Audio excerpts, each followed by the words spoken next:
চলুন, আমরা আপনার সঙ্গে আছি। আপনি লড়াই করুন, আমরা আপনার সাথে আছি। অন্যায়ের বিরুদ্ধে আমাদের সংগ্রাম চলছে। ভাইজানের নেতৃত্বে আমাদের সংগ্রাম চলছে।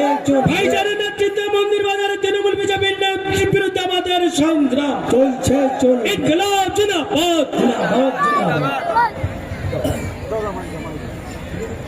তোমাদের এই শখ মিটারের ভিতরে তাই নষ্ট হয়ে যাবে। বলেছি পরে বরণ হবে। মাস্টার বসেন। বরণ পরে করা যাবে কি?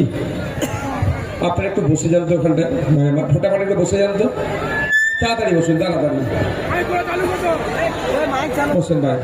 আমার এখানে বসে যান তো ভাই, এখানে বসে যান, এখানে বসে যান, একটু বসে যান। আপনারা বসে যান, দেখতে ভালো লাগবে।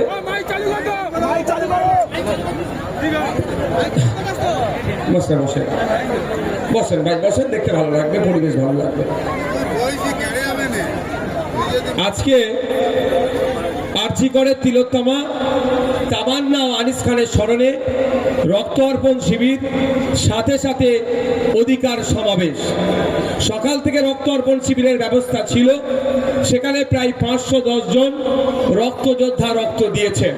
আমি ধন্যবাদ জানাই সেই সমস্ত রক্তযোদ্ধাদের। আপনাদের একটু রক্তদান শিবির নিয়েও জানতে হবে। এক ইউনিট রক্ত দিলে 4 জন মানুষ পর্যন্ত উপকৃত হয়।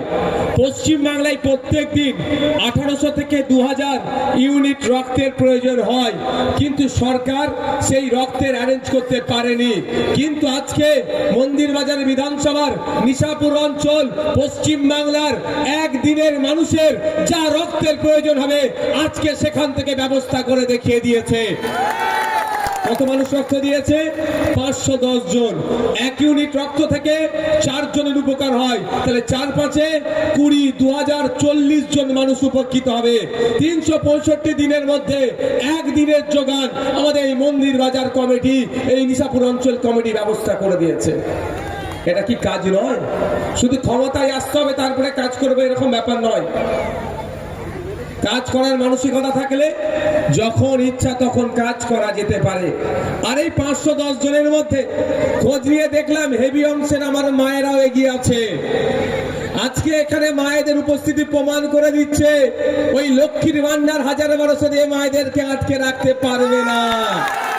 আমি মায়েদের উদ্দেশ্যে বলছি, আগামী দিনে বাংলায় যদি শাসন কার্য পরিচালনার দায়িত্ব আমাদের হাতে মা বাপেরা তুলে দেন, 1000 টাকা 1200 টাকা মায়েদের নয়, মাস গেলে 5000 টাকার ব্যবস্থা আমরা করব।